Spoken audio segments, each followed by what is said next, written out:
September 1, 1939 দ্বিতীয় বিশ্বযুদ্ধের প্রেক্ষাপট নিয়ে রচিত একটি কবিতা।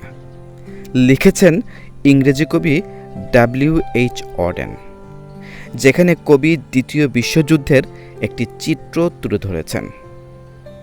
কবিতার নাম থেকেই এই কবিতার প্রেক্ষাপট সম্পর্কে ধারণা পাওয়া যায়। সেপ্টেম্বর 1, 1939 যা দ্বিতীয় বিশ্বযুদ্ধের শুরুর তারিখ। প্রিয় শিক্ষার্থীবৃন্দ, আজ রয়েছে এই কবিতা নিয়ে আলোচনায় যাবার পূর্বে বলে রাখি, যারা এখনও চ্যানেলটি সাবস্ক্রাইব করনি, please hit the subscribe button and press the bell icon. আর যারা অলরেডি সাবস্ক্রাইব করেছো তাদের সবাইকে অসংখ্য ধন্যবাদ।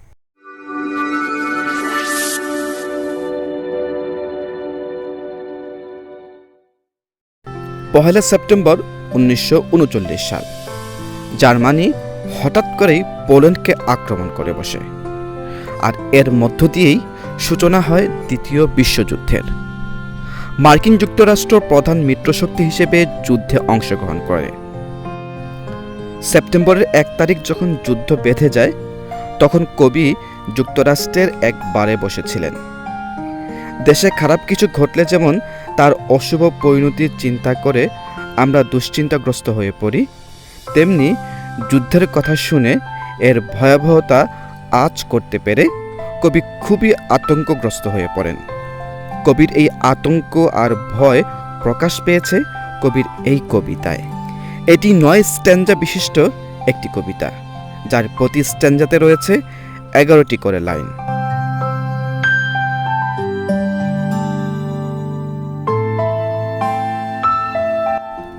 তোমাদের টেক্সট বুকে তার শুধু প্রথম স্ট্যাঞ্জাটুকু দেয়া হয়েছে। কবি তার কবিতা শুরু করেছেন এভাবে: I sit on one of the dives on 52nd Street. 52nd স্ট্রিটের কোনো এক বারে আমি বসে আছি। এখানে ডাইভ শব্দের অর্থ বার বা অনুমোদিত হোটেল, যেখানে মদ পরিবেশিত হয়, অথবা পানশালা। 52nd স্ট্রিট যুক্তরাষ্ট্রের নিউ ইয়র্ক শহরে অবস্থিত প্রায় 3 কিলোমিটার বিস্তৃত একটি রাস্তা। এই রাস্তার দুই পাশে রয়েছে অনেক স্থাপনা, বড় বড় দোকানপাট আর শপিং মল। পর্যটকদের কাছে আকর্ষণীয় একটি স্থান। এই 52nd স্ট্রিটের একটি বারে কবি বসেছিলেন। Uncertain and afraid. কি অবস্থায় বসেছিলেন? অনিশ্চিত আর ভীত অবস্থায়। কবি আনসার্টেন বা অনিশ্চিত অবস্থায় বারে বসে আছেন, কারণ যুদ্ধের পরিণতি তার জানা নেই যুদ্ধের পরবর্তী ফলাফল। এই যুদ্ধে কত মানুষ মারা যাবে, মানুষের জন্য কি ভয়াবহতা নিয়ে আসবে, এই ব্যাপারে কবি অনিশ্চিত। আর কবি অ্যাফ্রেড বা ভীত অবস্থায় বসেছিলেন, এর কারণ যুদ্ধ মানুষের জন্য অকল্পনীয় ভয়াবহ পরিণতি নিয়ে আসে। এ কথা চিন্তা করে কবি খুবই ভীত। এক কথায়, যুদ্ধের অনিশ্চিত পরিণতি আর ভয়াবহ অবস্থা চিন্তা করে কবি আনসার্টেন অ্যান্ড অ্যাফ্রেড, অনিশ্চিত ও ভীত অবস্থায় 52nd স্ট্রিটে বসে আছেন।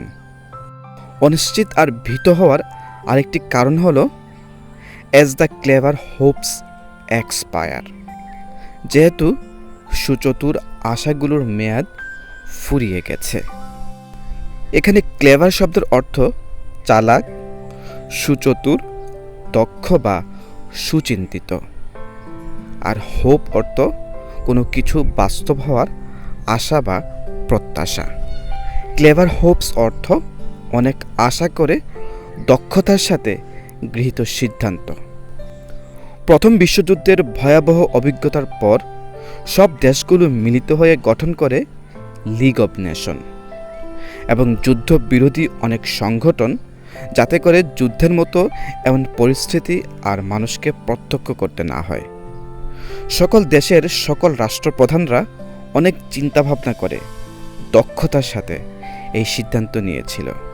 এবং আশা করেছিল আর যুদ্ধ বিগ্রহ হবে না। কিন্তু সকল আশা ভঙ্গ করে যুদ্ধ তো আবার বেঁধেই গেল। তাদের প্রত্যাশার গুড়ে বালি পড়েছে, তাদের আশা নিরাশায় পরিণত হয়েছে। এটাই বলা হচ্ছে এই সুচতুর বা সুচিন্তিত আশার মেয়াদ শেষ হয়ে গেছে। এক্সপায়ার শব্দের অর্থ মেয়াদ শেষ হওয়া। ক্লেভার হোপসের আরেকটি অর্থ হল গুড হোপস বা সকল প্রকার ভালো প্রত্যাশা। সুতরাং as the clever Hopes expire এর অর্থ করতে পারি আমরা এভাবে: সুচতুর বা সুচিন্তিত আশাগুলোর মেয়াদ ফুরিয়ে গেছে বা সকল প্রকার ভালো প্রত্যাশা শেষ হয়ে গেছে। অফ লো ডিসঅনেস্ট ডিকেড, নীতি ও নৈতিকতার দিক থেকে খুব খারাপ বা খুব বাজে একটি দশকের, অর্থাৎ নীতি নৈতিকতার দিক থেকে এই বাজে দশকের সকল প্রকার ভালো আশা বা প্রত্যাশা শেষ হয়ে গেছে। লো ডিসঅনেস্ট অর্থ নীতি নৈতিকতার দিক থেকে খুব খারাপ বা খুব বাজে। ডিকেড শব্দের অর্থ দশক, 10 বছরে এক দশক হয়। এখানে 1931 সাল থেকে 1940 সাল পর্যন্ত এই 10 বছরকে বোঝানো হয়েছে। 1930-এর দশককে কবি লো ডিসঅনেস্ট ডিকেড বলে উল্লেখ করেছেন, যেই সময়ে মানুষ নীতি নৈতিকতার দিক থেকে অনেক নিচে নেমে গিয়েছিল। রাগ, হিংসা, মারামারি, হত্যা, পাপাচার, অশান্তি আর অস্থিরতায় পুরো বিশ্ব যেন ছেয়ে গিয়েছিল। ক্ষমতার দাপট আর ক্ষমতার প্রদর্শন হয়ে উঠেছিল খেলার বস্তুর মতো, যার চূড়ান্ত ও বাস্তব বহিঃপ্রকাশ হল বেঁধে যাওয়া এই যুদ্ধ। কবির মতে দ্বিতীয় বিশ্বযুদ্ধের এই সময়টুকু বিশ্বের সবচেয়ে নিকৃষ্ট সময়।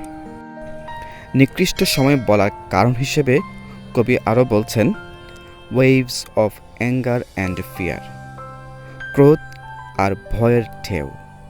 এখানে ওয়েভ অর্থ সাগরের ঢেউ। এই শব্দ অ্যাঙ্গার আর ফিয়ারের পরিমাণ বোঝাতে ব্যবহৃত হয়েছে। সাগরের বুকে যেমন ঢেউয়ে পরিপূর্ণ থাকে, তেমনি ক্রোধ আর ভয়ের ঢেউ circulate over the bright and darkened lands of the আর্থ। ক্রোধ আর ভয়ের ঢেউ যেন ঘুরে বেড়াচ্ছে পৃথিবীর সকল আলো আধারের দেশের উপর দিয়ে। সার্কুলেট শব্দের অর্থ ঘুরে বেড়ানো। ব্রাইট অ্যান্ড ডার্কেন্ড ল্যান্ডস, আলো আধারের দেশ। এখানে ব্রাইট শব্দ দিয়ে দিন, আর ডার্কেন্ড শব্দ দিয়ে রাত, আর ল্যান্ড শব্দ দিয়ে সকল দেশকে বোঝানো হয়েছে। তাই বলতে পারি ক্রোধ আর ভয়ের ঢেউ ঘুরে বেড়াচ্ছে দিন রাতে সবসময় পৃথিবীর সকল দেশের উপর দিয়ে। অবসেসিং আওয়ার প্রাইভেট লাইফস, ক্রোধ আর ভয় সারা পৃথিবীতে ঘুরে বেড়াচ্ছে আমাদের ব্যক্তির জীবনকে আচ্ছন্ন করে। অবসেস শব্দের অর্থ কোনো ভয় বা ভাবনা সমস্ত মনকে আচ্ছন্ন করে প্রতিনিয়ত দুশ্চিন্তাগ্রস্ত করে রাখা। Waves of anger and fear circulate over the bright and darkened lands of the earth, obsessing our private lifes. আমাদের ব্যক্তির জীবনকে আচ্ছন্ন করে ক্রোধ আর ভয়ের ঢেউ ঘুরে বেড়াচ্ছে দিন রাতে সবসময় পৃথিবীর সকল দেশের উপর দিয়ে। দ্য আনমেনশনেবল অর্ডার অফ ডেথ, এই ক্রোধ আর ভয়ের কারণে সৃষ্ট যুদ্ধে অসংখ্য মৃত মানুষের গন্ধ। আনমেনশনেবল অর্থ যা উল্লেখ করা যায় না বা অনুল্লেখযোগ্য। এখানে অর্থ অসংখ্য। এই ভয়াবহ যুদ্ধে কত মানুষ মারা গেছে তার কোনো ঠিক ঠিকানা নেই, তার সঠিক সংখ্যা জানা সম্ভব নয়। তাই বলা হয়েছে আনমেনশনেবল, যা উল্লেখ করা যায় না, অনুল্লেখযোগ্য বা অসংখ্য। ওডার শব্দের অর্থ গন্ধ। ওডার অফ ডেথ অর্থ মৃত মানুষের গন্ধ। উল্লেখ করা সম্ভব নয় এমন অসংখ্য মৃত মানুষের গন্ধ অফেন্স দ্য সেপ্টেম্বর নাইট, সেপ্টেম্বরের রাতকে কলঙ্কিত করেছে।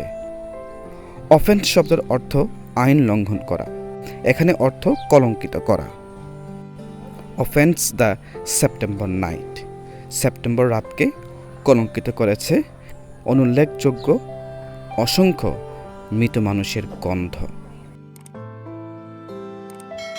সুপ্রিয় শিক্ষার্থীবৃন্দ, এই ছিল কবিতার আলোচনা। এ পর্যায়ে রয়েছে বাংলা অনুবাদ সহ এই কবিতার থিম। আশা করছি ভালো করে এই থিমটি পড়ে নেবে। The World War of 1939 is the main theme of the poem. During the war, there is an environment of uncertainty and fear. Because of the war, all the good hopes are gone. People live in despair. Waves of anger prevail all over. War brings about destruction and death of innocent people.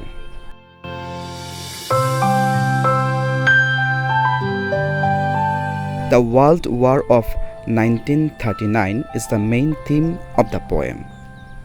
1939 সালের বিশ্বযুদ্ধ হল কবিতার মূল theme. During the war, there is an environment of uncertainty and fear.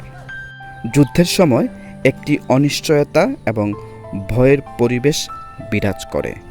Because of the war, all the good hopes are gone. যুদ্ধের কারণে সমস্ত ভালো আশা শেষ হয়ে যায়। People live in despair. মানুষ হতাশায় বাস করে। Waves of anger prevail all over. ক্রোধের ঢেউ চারিদিকে বিরাজ করে। War brings about destruction and death of innocent people. যুদ্ধ নিরীহ মানুষের ধ্বংস ও মৃত্যু নিয়ে আসে। সুপ্রিয় শিক্ষার্থীবৃন্দ, এই ছিল আজকের আলোচনা। সবাই ভালো থাকবে, সুন্দর ও সুস্থ থাকবে, আর অবশ্যই লাইক, কমেন্ট এবং শেয়ার করতে ভুলবে না। সবাইকে অসংখ্য ধন্যবাদ।